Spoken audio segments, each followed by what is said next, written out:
Welcome back to the CFO Strategy Brief. My name is Paul Hunter. There's something I've been unable to stop thinking about over the past year. Not Jaguar, the car company itself, but reaction to Jaguar, the brand, the company, and even the car designs. When Jaguar revealed its new direction, something fascinating happened. Almost overnight, people seemed remarkably certain about what would happen next. Some were convinced Jaguar had rediscovered its future. Others were equally convinced it had destroyed it. Journalists debated and customers debated. People who hadn't thought about Jaguar for years suddenly had strong opinions about it. None of that is particularly surprising, but what surprised me was the confidence levels. Because at the point those opinions were being formed, the evidence simply didn't exist. The market hadn't responded, customers hadn't responded, competitors hadn't responded, reality itself hadn't responded. Yet certainty appeared almost immediately. And the more I thought about it, the stranger it seemed. How do intelligent people become so certain about outcomes that haven't happened yet? It's not really a Jaguar question, it's definitely a strategy question. Because every organisation eventually faces some version of the same dilemma. A board must approve an investment. A CEO must commit to a new direction. They must also take the team with them. And a CFO must support a major allocation of capital. It's up to the leadership team, though, to choose between competing possibilities. All of them face exactly the same problem. The evidence they want arrives after the decision, not before it. Yet a commitment still has to be made. And that raises what I believe is one of the most important questions in strategy. How do leaders decide what deserves commitment before the evidence is available? What makes the Jaguar story even more interesting is the irony at its centre. Jaguar wasn't really trying to launch a car, it was trying to launch a conversation about the future, a different customer, a different idea of luxury, a different position in the market. But futures are difficult to discuss because they are invisible. So Jaguar did what organisations often do when they're trying to make an abstract future tangible. It gave that future a physical form, along with a promise of commitment. That was the Type 00 concept sports car. A dramatic, E-Type inspired sculpture intended to make a strategic idea visible. And almost immediately, the conversation shifted. People weren't debating assumptions. They weren't debating strategic possibilities. They weren't debating alternative futures. They were debating what they could see. The shape, the proportions, the colour. Whether it looked like a Jaguar, whether they liked it, whether it deserved to exist. Of course, in that case, they were calling on their memories to inform their judgement about the future. And I find that fascinating because it reveals something about human behaviour. Possible futures are difficult to evaluate. Physical objects are easy. So while Jaguar was attempting to make a conversation about the future visible, much of the world ended up responding to the object and compared it to past performance and past designs and past emotions rather than the idea behind the new Jaguar. In some ways, that's a challenge facing every strategic leader. The present is visible, the future is not. And visible things are always easier to judge. And when you ask that judgment to be based on memories of the past, surely bias is going to come in. I've often wondered what the conversation looked like inside Jaguar long before the public debate began. Not inside the advertising agency, they had a clear job to do. Not on social media, but inside the leadership team. And we know there were serious ructions as a result of the decision. Because somewhere, months or perhaps years earlier, somebody would have asked a difficult question. Not a marketing question or an operational question, but a question that was very strategic. It sounds harmless until you take it seriously, and that is something like, what if the future of Jaguar looks fundamentally different from its past? The moment you ask that question seriously, all sorts of other questions begin appearing as well. What assumptions are we making? What do those assumptions no longer hold? Equally, what if our memories are no longer accurate? What if customer expectations are changing? What if the market is moving faster than we are? And what if continuing as we are creates a future we don't actually want? Those questions don't produce certainty, they produce tension, and strategy lives inside that tension. One of the reasons I find stories like Jaguar so interesting is that they reveal how much of strategy is actually about judgment. We often talk about strategy as though it is primarily an analytical discipline. Gather enough information, build enough models, conduct enough research. Eventually the answer reveals itself, but that's rarely how significant strategic decisions happen. The most important decisions are usually made long before the organisation is comfortable. By the time complete certainty arrives, the opportunity often looks obvious to everyone. Think about Netflix moving from DVD rental to streaming. Think about Amazon evolving a green shoot strategy, AWS. And of course Apple launching the iPhone. Looking back, these decisions appear almost inevitable. History has a habit of making successful decisions look inevitable, but they weren't. At the time they were uncertain, risky, contested and questioned, sometimes ridiculed. What disappeared wasn't the risk. What disappeared was the memory of the uncertainty. History edits uncertainty out of the story.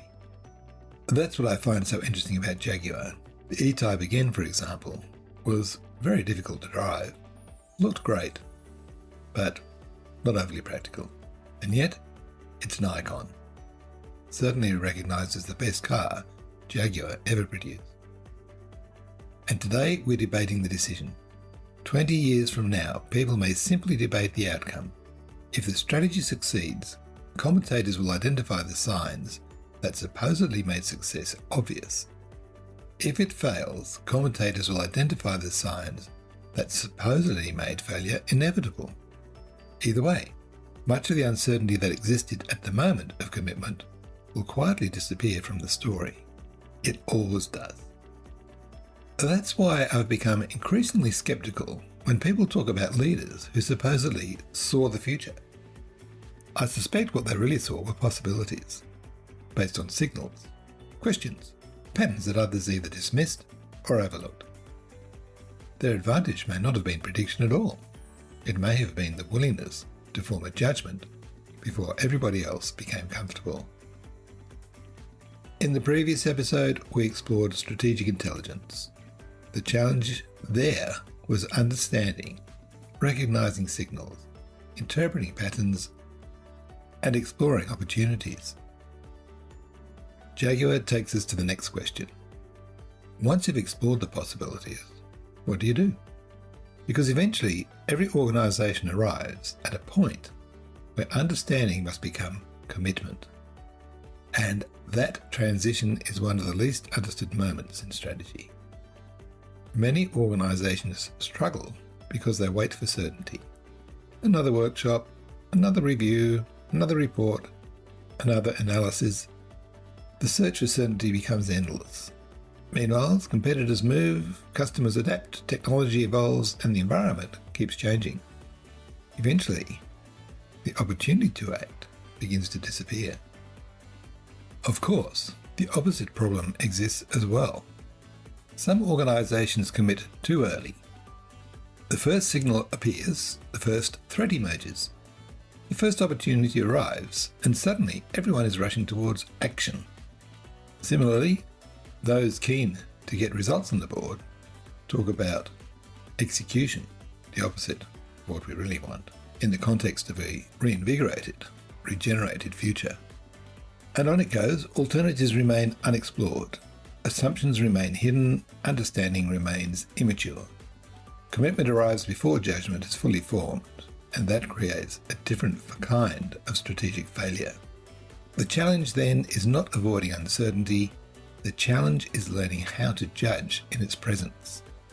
And that's where many organisations become uncomfortable, because uncertainty forces us to confront something we'd rather avoid. And that's the reality that a strategic commitment cannot be fully validated at the moment it is made. Outcomes emerge later, reality responds later, and understanding develops later, which means a strategic commitment is something quite unusual. It isn't merely a prediction about what might happen, it's an attempt to create what could happen, and that matters. The idea has profound implications, because if strategic commitments are attempts to create futures, then outcomes alone cannot be the only measure of quality. A well-considered strategic decision may still encounter unexpected events and in all likelihood will encounter unexpected events. What leaders actually control is something different. The quality of their thinking, the quality of their exploration, their assumptions and their judgment. Which is why I think one of the most important questions a board can ask is not, will this strategy succeed? But certainly more than one question. How did we arrive at this commitment, for example? What alternatives were considered? What assumptions are we relying on? What memories of the past are we relying on? What are we choosing to believe? What evidence supports those beliefs? What evidence challenges them? Those questions don't remove uncertainty, but they improve judgment. And improved judgment is about the best way any leadership team can hope for when dealing with major strategic commitments. Then there's another implication that follows on from this. If strategic commitments are formed under uncertainty, then they must also be capable of learning under uncertainty.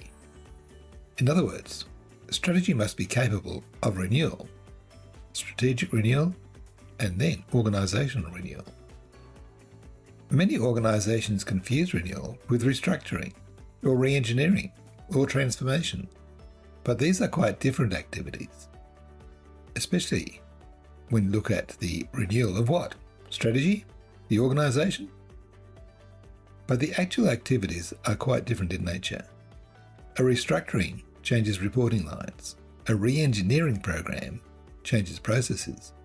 A transformation program changes operating models. Renewal asks a deeper question. Are we becoming the organisation the future requires? And that's a very different conversation. And renewal itself is completely two complementary activities. The first is response, the ability to adapt to what is emerging around us. The second is prosponse, a phrase I use in the context of invention, and it's the ability to imagine and create possibilities that do not yet exist. Response helps organisations remain relevant. Prosponse helps organisations remain possible. The strongest organisations seem capable of both. They respond intelligently to reality, and they invent intelligently for the future. Seen through that lens, the Jaguar story becomes much more interesting. The public debate focused on whether Jaguar was right. I don't think that was the most useful question. A more interesting question is whether Jaguar was willing to make a meaningful commitment in the absence of certainty. Because that is what strategic judgment often looks like. From the outside, it can appear to be reckless. From the inside, it may simply be the consequence of taking uncertainty seriously. And perhaps that's the lesson. Perhaps leadership has never really been about prediction. Perhaps it's about deciding what deserves commitment before everyone else becomes comfortable. Not recklessly or blindly, but with sufficient understanding to act and sufficient humility to learn. The organisations that thrive will not be those that eliminate uncertainty. That's never been possible anyway. They will be the organisation that develops the capability to exercise sound judgment in its presence, to explore before committing, to challenge assumptions and historical memories before acting, to learn after committing, and to renew when understanding changes. Because strategy is not a static plan, it's not a glorified budget, and it's certainly not a prediction. It's a living system of judgment, commitment, learning, and renewal, regeneration even. And that may be one of the most important leadership challenges of all. In the next episode, we'll explore what happens after commitment. Because making a commitment is one thing. Sustaining it, learning from it, and renewing it over time is something else entirely. Thank you for listening. I appreciate your company. I look forward to chatting again in our next episode.